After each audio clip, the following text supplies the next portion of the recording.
Welcome to The Detail. I'm your host, Cathy Antunes, and you are listening to The Detail on WSLR 96.5, LPFM in Sarasota, Florida, and WBPV 100.1 LPFM in Bradenton, Florida. Well, I was away last week. I missed a lot of excitement with the election. I did vote ahead of time. But with me today is Deb Hayes. We're going to be talking about the Sarasota County School Board race. 2 of the district seats have been decided, but District 1 is going to a runoff. We're going to see Heidi Brandt and Jimmy Glover in the November race, and they're going to be running against each other for the District 1 seat. This is the seat being vacated by Bridget Ziegler. But Deb Hayes is with me today. She's a former Sarasota County School administrator who never expected that she would be getting involved in local politics. She thought she'd be turning her attention to other things, but the happenings in Sarasota County schools changed her mind. Deb, thanks so much for being with me. Thank you for having me, Cathy. You're such a respected person. I'm honored. Oh, well, I appreciate that. I have to tell you, the whole reason that I do this show is I want to give people who only get a few minutes at a dais to give their background, their point of view, what they care about. I want to give you an hour because, Thank you. The thing about our form of government, democracy, of course we need elected officials that have integrity, that are going to work for the public. They need us to be engaged. We can't be sitting back assuming everything's fine. Absolutely. Yeah, and I think nothing showed that more than the changes we saw in Sarasota County schools. I moved here back in 1999. I was looking at Florida, and Sarasota County was a standout. Yes. In terms of the quality of the schools. So, Deb, you worked in the school. Give us your background. You've worked in education. How long did you work in Sarasota County, and did you work anywhere else before you worked here?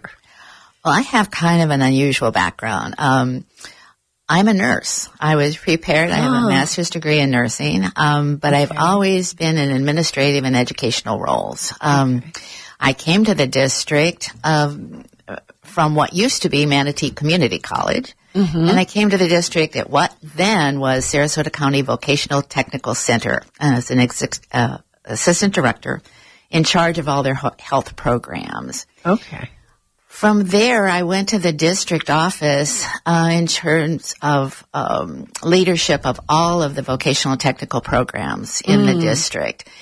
And at that time, that was called Executive Director for Workforce Development. And in the roles that I had, there was so much going on in the 80s and 90s that brought awareness to the school district of just how it was involved in so many aspects of the community. Yeah. The HIV/AIDS epidemic was going strong. And so I became very involved in going across the district, teaching all of staff about bloodborne pathogen disease and trying to dispel some of the rumors and myths associated with HIV/AIDS. So that's a long way around saying I got to all parts of the district early on. You started when? What year? I started in the district in 1987 and went to the district office in 1997. Okay. All right. And you retired what year? I retired in 2011. Okay. So that's quite a long time. What is that, 20? Nearly 25 years. Yeah, 25 nearly years. Okay. I find it interesting. I don't want to get down this road too far, but it must have been quite something to watch the COVID pandemic. Yes. With your background as a nurse and to see how that was being handled, statewide, countywide, in the schools. Any thoughts on that? I think as a nurse, I was absolutely terrified of what was happening. And I think at the national level when we were almost pretending it did not exist was, again, terrifying. Mm-hmm. I think the local district operated really, really well in terms of using scientific data from the CDC as it was changing to make decisions. Yeah. And people don't have a full appreciation of just how fast information was coming in and changing. It was a totally new disease. It was a totally new disease, and it was spreading rapidly, and it was killing lots of people. Mm. So when I looked from afar at the district, I saw a district handling it very appropriately. I think Dr. Asplin did, from my external perspective, a wonderful job of trying to maintain calm, keeping people safe, and trying to adjust to not having students in the classroom all the time. Mm-hmm. And these were all things that were so unknown and so different. Just to maintain some stability, I thought was very, very admirable. Yeah, and that was the rise of Moms for Liberty, right? And I remember it was a video with Alexis Spiegelman, who was the president of Moms for Liberty at that time, and Melissa Bikondi on social media actually planning to cause disruption in schools over masks. Yes. And they thought it was funny. Yeah. That they were engineering some kind of protest over masks. But the thing that really struck me, and Bikondi is a nurse. Yes, I know. And her husband is a radiologist, which, a doctor, which some doctors might say, well, that's not really a doctor. Yeah. I'm kidding. But they have a medical background. So, and I know even there's a cohort of healthcare professionals at SMH that took issue with some of the recommendations around COVID.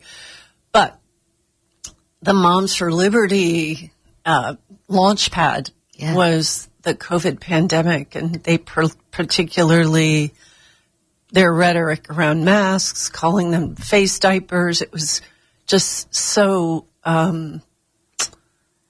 I thought irresponsible and ignorant, because a new disease, a lot of people think medicine is just A plus B plus C, equals D, like it's cut and dried. That's not the reality, is it? It's not the reality. And at that point in our history, we were dealing with something very, very different. Yeah. And I think we have, with our moving ahead in so many ways, we have forgotten people were dying very, very difficult deaths. Oh, yeah. My dad died in May of 2020 alone. Yes. Alone in a hospital. Yes, he had comorbidities, but it was not the kind of goodbye that any of us thought we would have with him. Well, I guess that's what kind of sparked my awareness that something was going on in public education. Yes. That I was not expecting, nor had any I don't even have the words. I you didn't have a template to figure out. I don't know. I don't even know the words. I guess I was overwhelmed and incredulous that people could raise an issue of a mask when people were dying. Yeah. I thought, couldn't we find something else to argue about? Like trying to keep people safe. And so I guess that was my entree back into public education of saying something isn't right here. This is crazy. Yeah. Yeah. So at that time, I track certainly things that year and the pandemic, really changed things. But I kind of track the beginning of what was going awry or off track with the Sarasota County School Board back to the election of Bridget Ziegler in 2014. And it was the first race in Sarasota County history where you saw dark money being given to a PAC to support a local candidate. Mm-hmm. And, you know, of course, Citizens United happened in 2010 in Manatee County. I think Joe McClash was unseated in 2012 with just outright lies from PACs that were saying that, you know, he was supporting President Obama, but he's a Republican, just things that weren't true. And he lost his seat. He lost his seat to Betsy Benak, who ironically years later, you know, organized this Take Back Manatee from the developers. So things have a way of coming around. But with Bridget Ziegler getting that seat, without that $42,000 that was put into this PAC to support her, I don't know that she would have won. I think that was pretty decisive support. And then when she came on board, you know, she was definitely in a minority, but it was the beginning of this coalition of school board members around the state. Tiffany Justice was part of that. Tina Deskovich, like the three founders of Moms for Liberty. Erica Donalds was on the school board. So you saw kind of the hatching of this movement with now, you know, Byron Donalds running for governor. Erica Donalds is like the fourth Moms for Liberty founder, if you ask me. And I was listening to Erica Donalds last night, and her pride in taking public money for her private ventures, and her success with charter schools. Although I am not, I put that in quotes. She was putting a charter school together, and right before the beginning of school, the whole thing, you know, went into the crapper. It wasn't going to happen.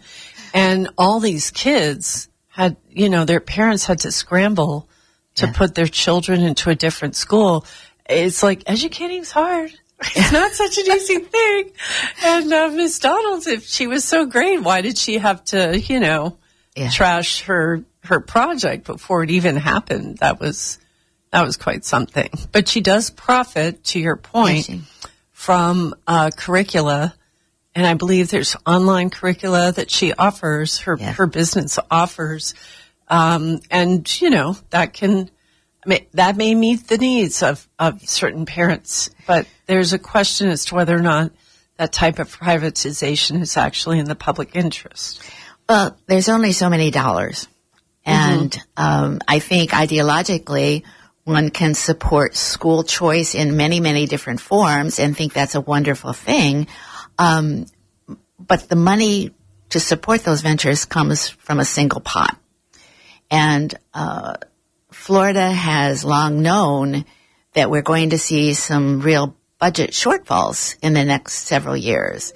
And over the last several years, as more and more tax dollars have gone to support private ventures, and including parochial, the teaching of religion ventures, there's less and less ability for public schools to grow and do the kind of innovative things that they would love to do given the resources. So it's like, from my medical background, it's like starving a patient and then asking him to get up and run a marathon. You know, it's just incompatible. It's just totally incompatible. So, I think people are beginning to notice you just can't do this in a sustainable way. It's just not going to happen. You know, there's reasons to aggregate resources. Like the public sector, people for many years had this kind of battle cry of run it like a business. And there's certainly a place for competition in the business world.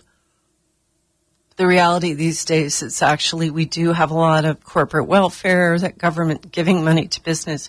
That's kind of what's happening with charter schools because they don't have to abide by the same standards as public schools. They can cherry pick their students. They often set up a private corporation which handles their real estate assets and a separate corporation, that nonprofit that is for running the school. That real estate corporation can charge up to 40% of the school board's budget for the lease for the building. And then what happens is those leases are bundled and sold as real estate investment trust, financial derivative instruments. The most reliable payer, if you're, in a business, is if you ask any doctor around here, what's your most reliable payer? It's Medicare. It's the government.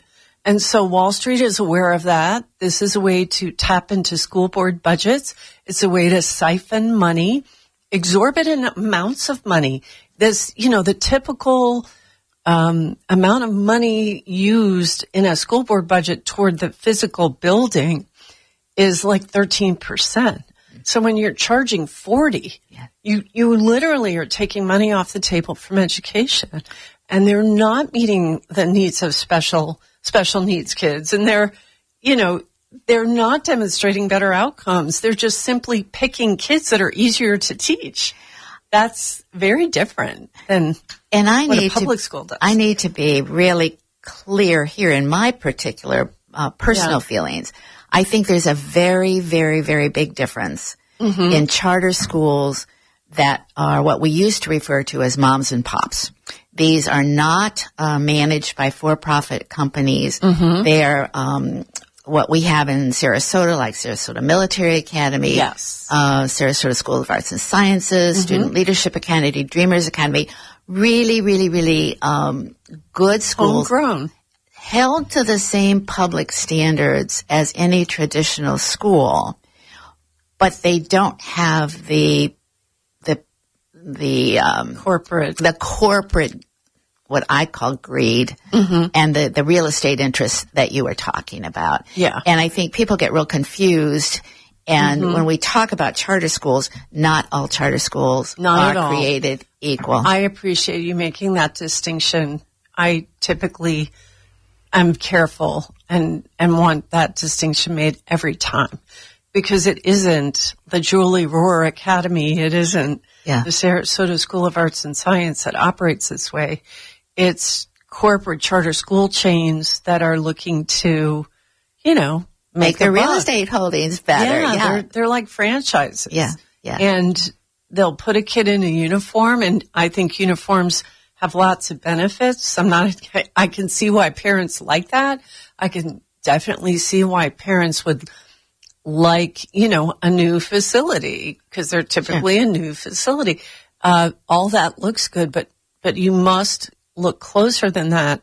Yeah. And the reality is a lot of these schools don't actually perform the way you would expect. So getting back to this school board race, because obviously we're talking about state issues, and it's really important that this understanding permeate every level of government as to what's best for our kids with public education, our society, our economy, right?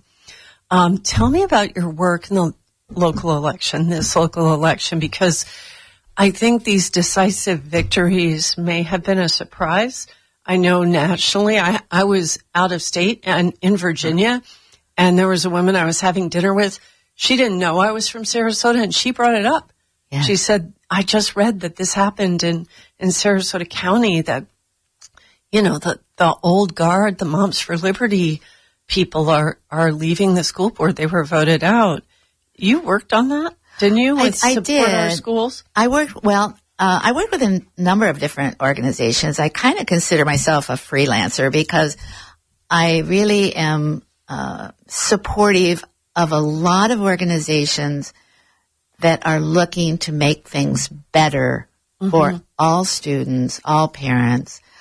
So I'm involved with Support Our Schools. I'm involved with Sea Alliance. I'm involved with Equality Florida, Immigration Justice Coalition. Sure, lots of organizations that are working in concert, but in different areas to make things better for our kids and our community. Yeah. And I think that's what I saw in this election. I saw people from across political lines really fed up with nonsense going on in school board meetings that had no benefit for students. Yeah. I sat in many, many school board meetings watching students present their case, present their feelings, present their tears to the board, and have the board majority just ignore or even worse, demean them. Yeah, that's really bad. And I'm not the only one that saw that. Other people were seeing that. And so I think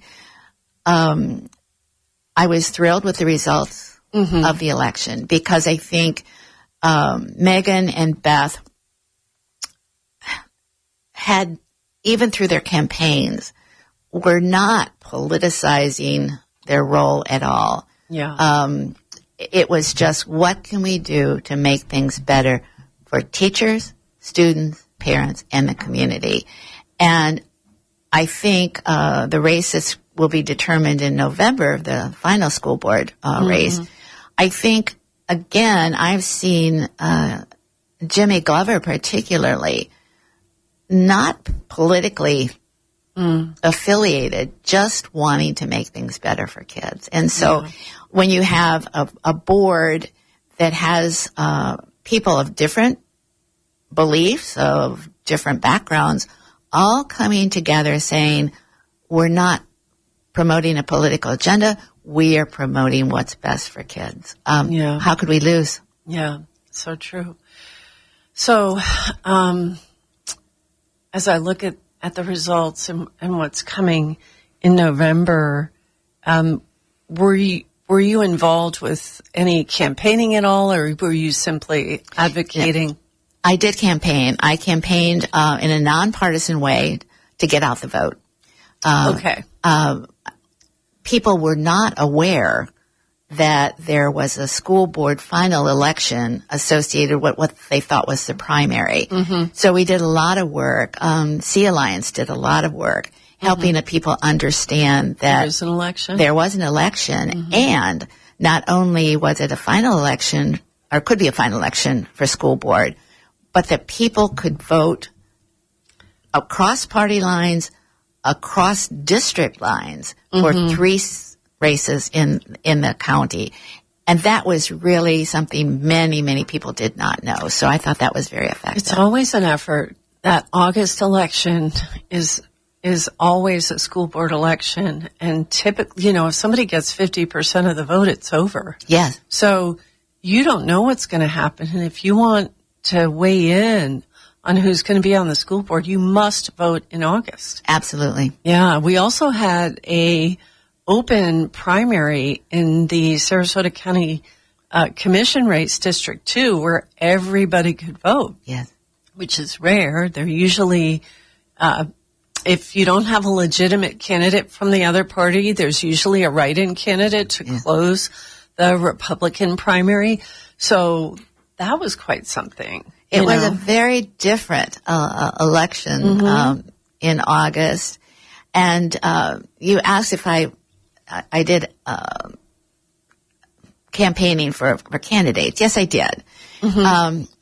And frankly, I saw the best candidates in Beth and Megan.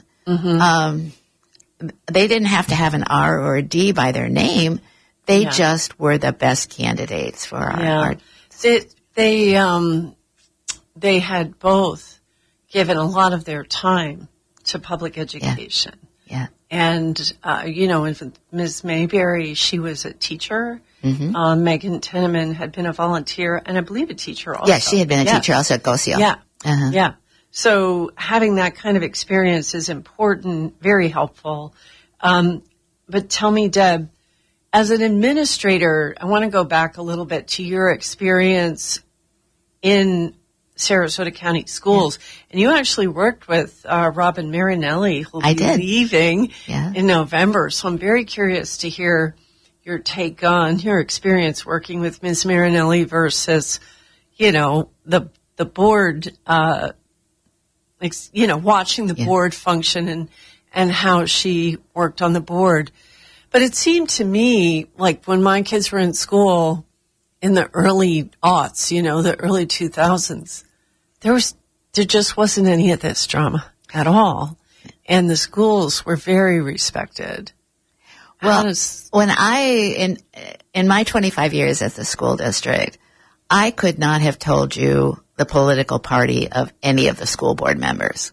Okay. It was almost verboten to even talk about politics, because they were nonpartisan races, they were nonpartisan individuals, or the positions were nonpartisan. So I wouldn't have been able to tell you what political party any of the school board members were. And there was a respect between staff and the board that we were all working together in the same direction. Mm-hmm. And you mentioned I was working with Robin. I did work with Robin for many years at the school district and consider her a friend. Mm-hmm. I don't see some of the things that I saw as a board member that she supported.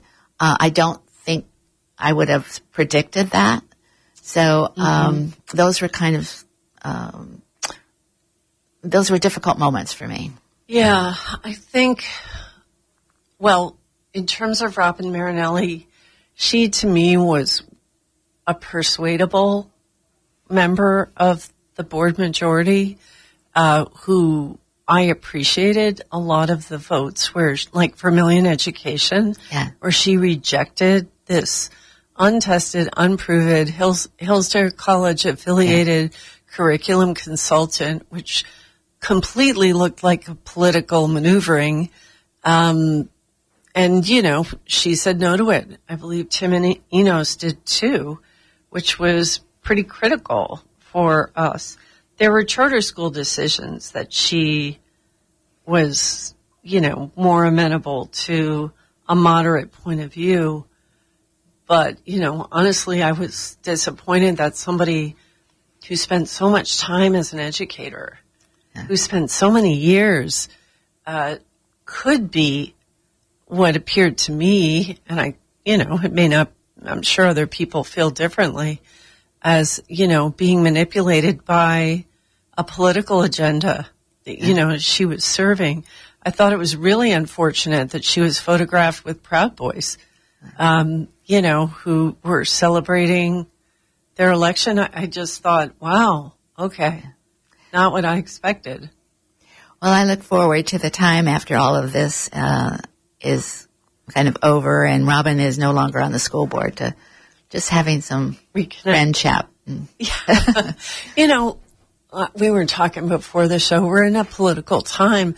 It's pretty rare that people don't have friends or family that have a different political viewpoint. Absolutely. And we have to learn how we're going to navigate conversations with these folks. Sometimes maybe it's the best thing, just, talk about football and the weather at Thanksgiving, right?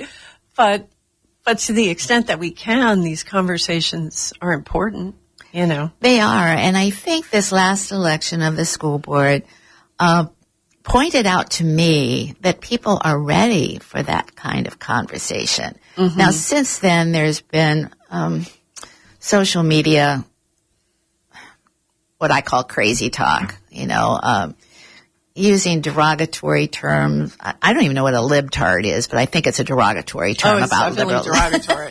Yes. But those kinds of things, being thrown at the fact that we have Megan and Beth will be on the school board.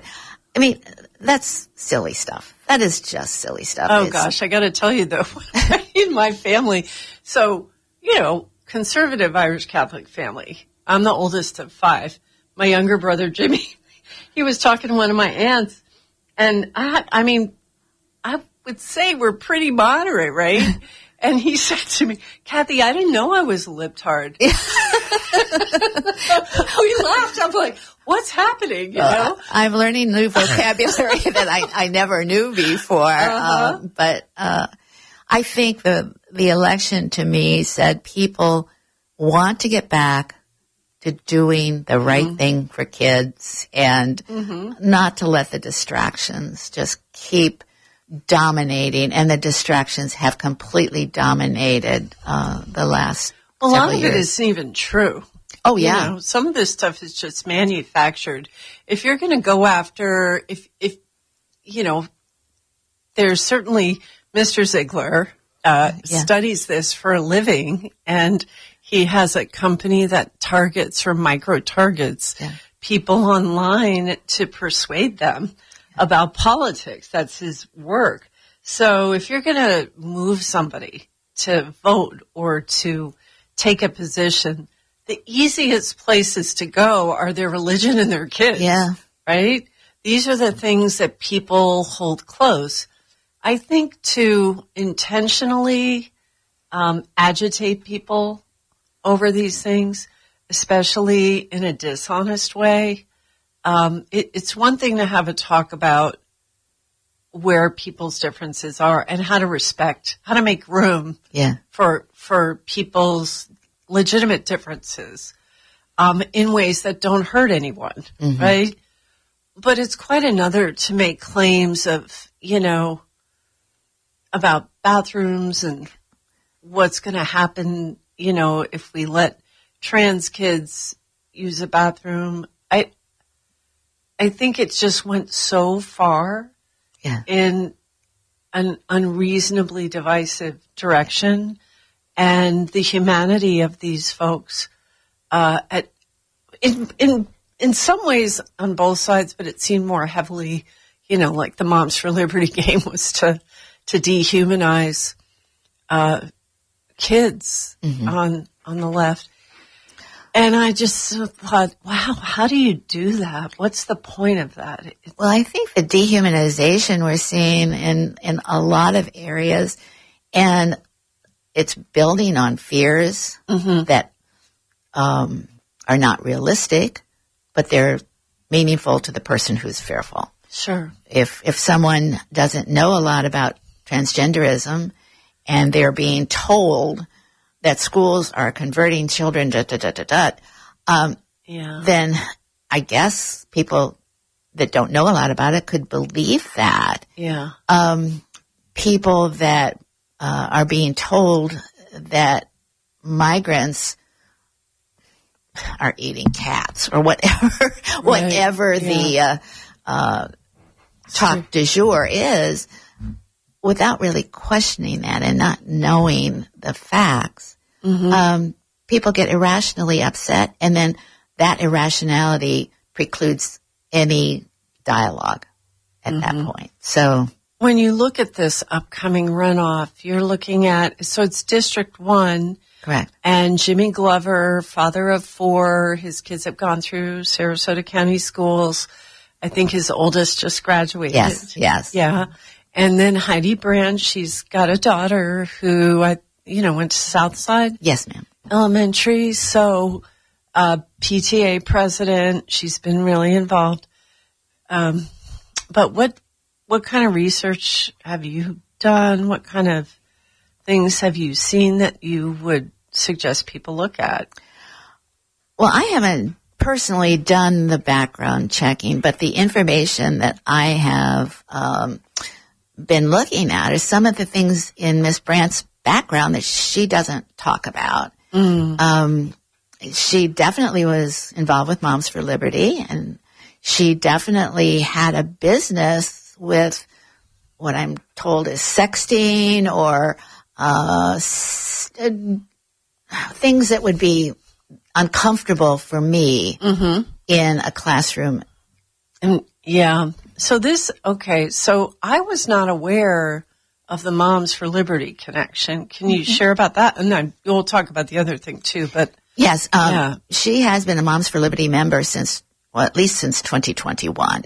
Okay. And the last that I'm aware of was that she was still a member as of 2025.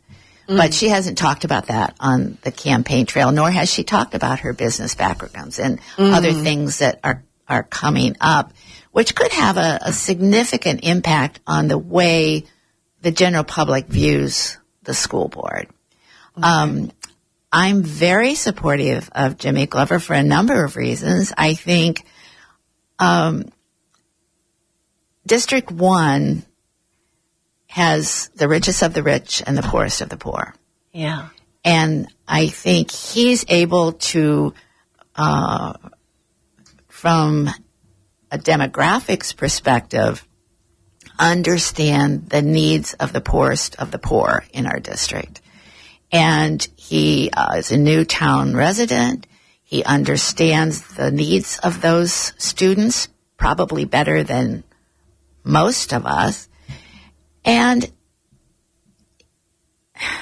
he doesn't, again, have a political agenda other than to help students, families, and the community succeed. Mm. And for me, to have him be the first person of color on Sarasota County School Board would be an amazing, amazing addition to our school board. Yeah. Well, yes, I've had Mr. Glover on the show, and I've had Ms. Brandt on the show. I've actually they're friendly with Heidi and her husband, or fiance. I think they're married now. But the thing that's strange in that regard, which I'll invite Heidi on again, and we can talk about it, is there is a lawsuit out there between her and the ex-wife's husband. So her husband now, Jerry, was married before. His ex-wife's current husband, they're in this litigation, Heidi. So the second spouses are in defamation litigation. And it's in the state of New York. And on the docket are references, it's documentation of a business showing Ms. Brandt's affiliation with this business. And to your point, it was it's called Pleasure Texting LLC, and it was basically buying emojis. Oh. You could buy these emojis, and these emojis have images that are of a 50 Shades of Grey type deal, which, you wouldn't expect that somebody who was doing that would run for school board. Yeah. So, we can, I'm sure we'll be talking about that. There's going to be more discussions about that probably in this race, I think, because some of the images are concerning. There's one showing a woman with a dog collar on, and I'm just like, well, that's not really an image that I think is consistent with uplifting girls or women. So, well, I think the school board is made up of individuals, and in those individuals are certainly not perfect in any sense of course, but they do represent what I believe the community wants in terms of a respectable body with sustainable, or I hate to use the word morality because I think that's a really listen, nobody's perfect. Yeah, nobody's perfect. But there's kind of you want kind of a wholesome, like we all fall down, but to be profiting off of something that is hurtful, derogatory, in terms of how women are seen. Yeah. I think that requires some explanation. I agree with you, and I think that's the thing that has not happened with candidate forums that have occurred during that election cycle. Those are the kinds of things that just were not addressed, and have I think caused a great deal of concern in the community. That people are almost wondering what else. Well, we don't want a 2.0 situation. No, we don't. We've been surprised before, right? And the thing is, So let's talk about that a little bit.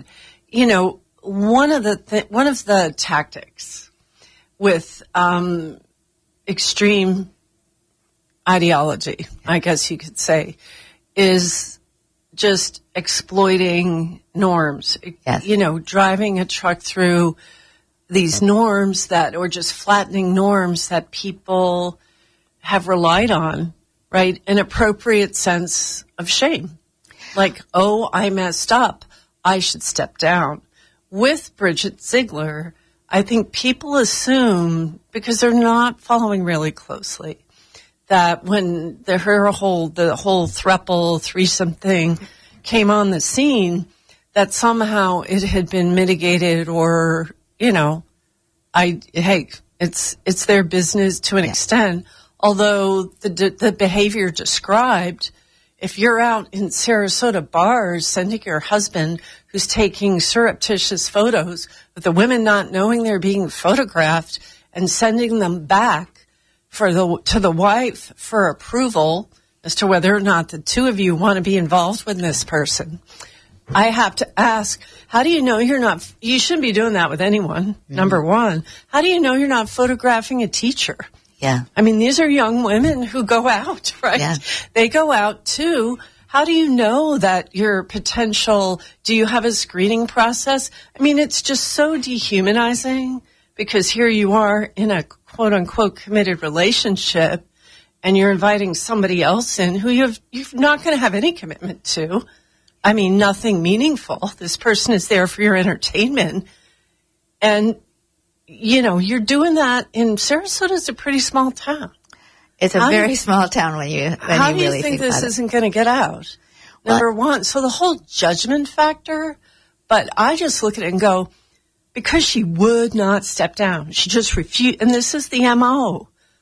I'm going to stay. You can't make me leave. We don't have a mechanism. And maybe we need to have one to recall, you know, not over nothing, but something like this is not nothing.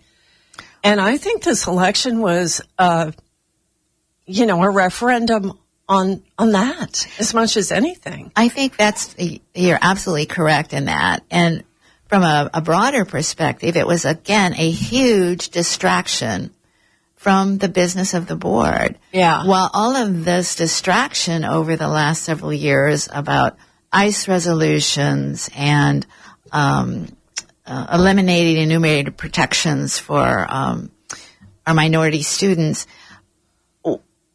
the district was not garnering the support of the entire community to say we need to deal with the state who is underfunding, under-supporting, and undermining the work of public education. Absolutely. Yeah. And there's a growing group of people, and again, I mentioned some of the organizations that I work with, but it goes even beyond that in terms of people who are saying, where do I belong, to start saying Sarasota schools are great. They are wonderful, but they're underfunded. Mm-hmm. Dramatically underfunded. And when you look comparatively across the nation, Florida is at dead bottom in teacher pay and almost dead bottom in the expenditures that we have per student. It's not good.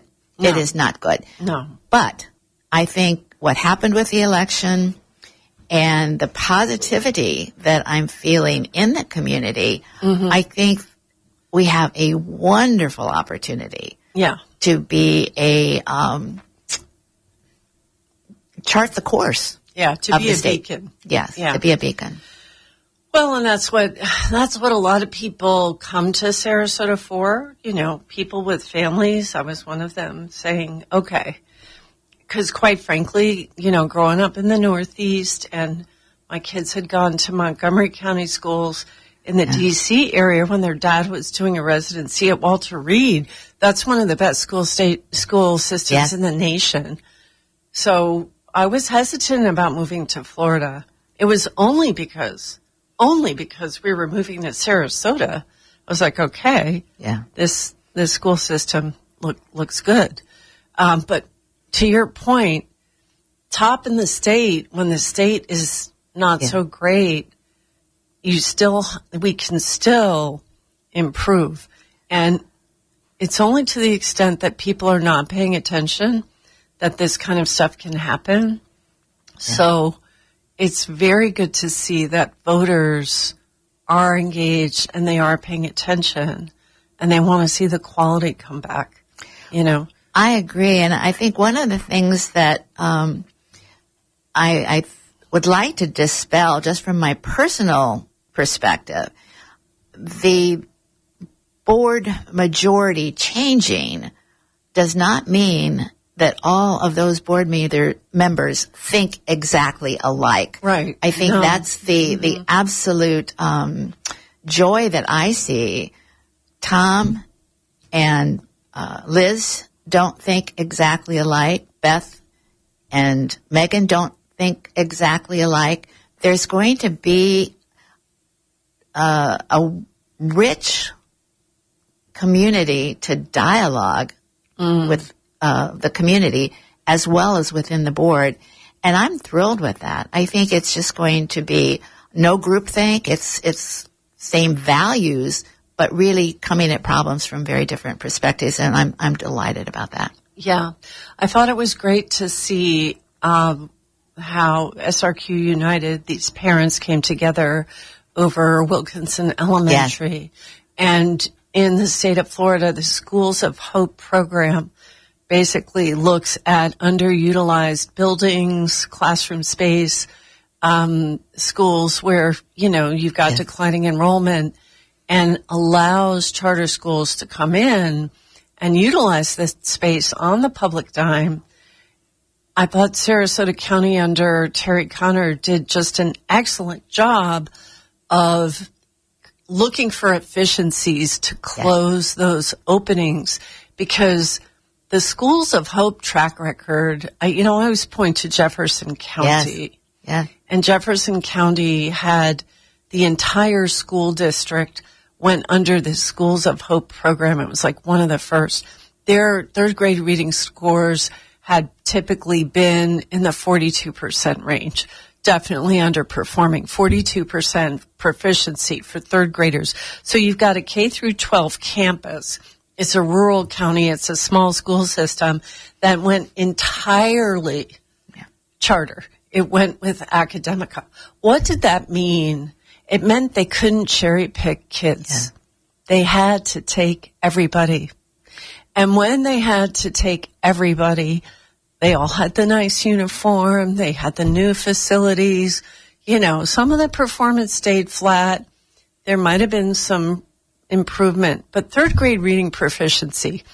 And this was Richard Corcoran's baby. Yeah.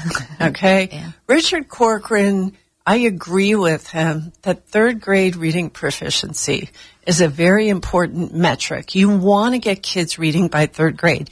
Doesn't mean things are over if they're not, but that's kind of the test, or it's the line where most kids are reading by third grade. They have differences in their development, but most of them are reading by third grade. So this was his project. This was his baby. They took Jefferson County schools. What happened was the third grade reading scores went from 42% to 19%. It was horrible. Yeah. It was a horrible drop. Now, COVID was in there. Mm-hmm. However, if you're supposed to be ahead of the curve, this is a small district. Yeah. So, you know, I don't think they had the same kind of COVID challenges as other schools, but a 19% drop just blows a hole into this idea that somehow corporate charters are the answer. Yeah. I was just shocked by that data. I think everybody in Florida should know it. And, you know, the main thing being charter school performance, from where I sit, is heavily dependent on their cherry picking. There's students. Absolutely some of that goes on. And I would just point out the Schools of Hope that legislation never changed. It never died. It had the opportunity to be certainly amended in the last legislative session, and it was not done. Well, you got to look at how many donors are affiliated with corporate charters. There's a bunch. Go ahead. And Academica, that you mentioned, is now going into the private school market because the vouchers would allow them not to have all of the regulations that even a charter school has. So, so they want to be completely free of any accountability. So those issues are out there. They are real. They are tremendous threats to public education. And Sarasota is not immune to those threats. And I think we just have to all come together as a community and find ways to encourage our Florida legislators to do the right thing and not let corporate greed rule what we're doing. So what do you recommend, Deb? You didn't foresee your involvement. You got off the retirement, lounge chair and decided I have to get involved because you saw what was happening. For somebody who cares and wants to pitch in, do what they can to improve public education, what do you suggest? How should they start? I think, first of all, keep aware of what's going on at the school board. I think the ability to watch school board meetings online is very helpful. A number of organizations that I've mentioned support our schools, Sea Alliance, some of the social justice organizations throughout the community. All are places where people could find a niche to be able to help public education should they want to do that. And it can be anything. It could be working on an election campaign. It could be volunteering in the schools. Yeah. And that is a big, big mission I know that both Beth and Megan are working on. And Support Our Schools actually offered a $10,000 donation to the district for the cost of fingerprinting for volunteers. Volunteers. So, lots of opportunities. Okay. Well, Deb, I want to thank you for joining me today. And the next election is going to be in November. There's going to be a lot of races at the top of the ballot. Yeah. But there are going to be important local races at the bottom. And one of them is the District 1 Sarasota County School Board race. Yes. That's going to be important. It is a nonpartisan race. Yeah. So for that election, everybody, if you want to check on your voter registration, go to sarasotavotes.gov or votemanatee.gov and have a look at your voter registration. Make sure it's accurate. You can get a mail-in ballot for that race. You can check your precincts and, get involved in whichever local race, supporting a candidate, learning about the candidates. It's all so important. So, Deb, now that are you going to be in this for the home stretch? Or think you feel? Oh, yes. I really, I can't stop now. And so, I'll be in here for the long run. And I would encourage people, to begin thinking outside of the box in terms of just not all R's and D's. Yes. Look at people who represent the values that, they espouse. Yeah, because I had written a piece a while ago, and it was how I voted Republican the very first time I voted. And for me, I feel like there's a huge difference between the Republican Party back in the 80s versus now. And this was actually, I wrote this piece back in 2010, 2012. And my point was, sometimes the best quote unquote Republican is a Democrat. Yes. I agree with you. I agree with you. It's just not, you just can't look at a label. You have to know who they are. You have to know what they stand for. So everybody, thanks so much for listening. You've been listening to The Detail on WSLR 96.5 LPFM in Sarasota, Florida, and WBPV 100.1 LPFM in Bradenton, Florida. Be sure to stay tuned for more public affairs programming here on WSLR. Make it a great day.